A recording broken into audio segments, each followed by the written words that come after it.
Are you thinking about getting your real estate license in Iowa?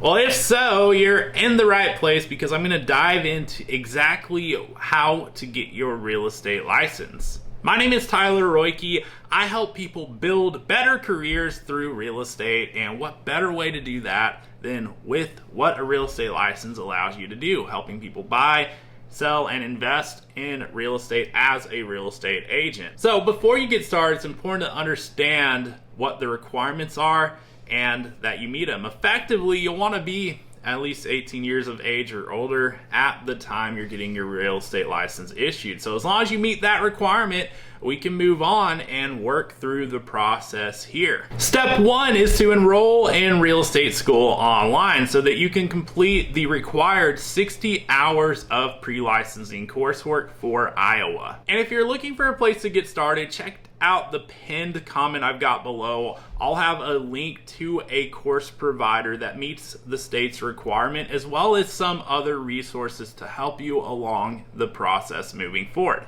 And once you've completed those 60 hours of coursework, you can move on to step two, which is to submit a request for a criminal background check. In order to do that, you'll create a DataPro account on the Iowa Professional Licensing Bureau website, also known as My Iowa PLB. You'll need to submit a request for a fingerprint ticket electronically through the application named General Background Packet Request. And once you've done that, you can move on to step three, which is to pass the real estate licensing examination. You'll need to receive a passing score of 70% or higher in order to move forward from this point.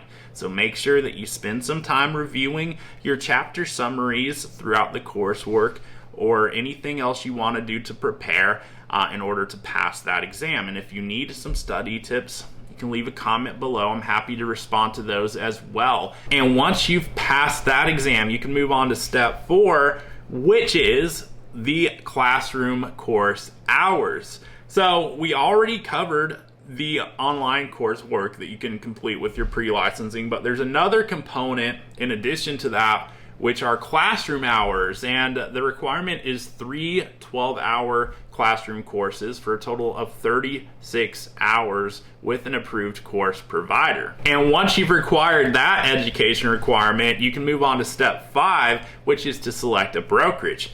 Now, I'm not going to dive into detail on exactly how to find a brokerage that's the best possible fit for yourself in this video, but I created another video on my channel to help you know exactly what questions to ask and to figure out what the best possible fit is for yourself based on your goals. So if you want to check that out, feel free to. You'll see a link here.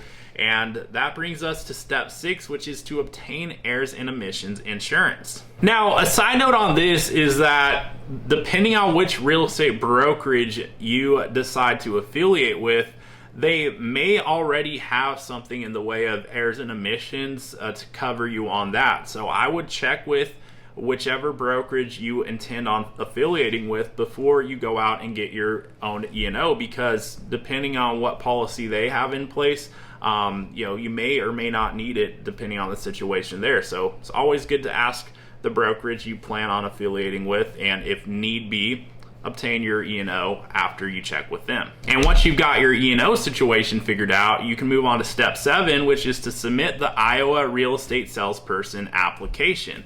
Now, there's a licensing fee of $125 as well as an exam fee of $95. So make sure you include the required fees with your application.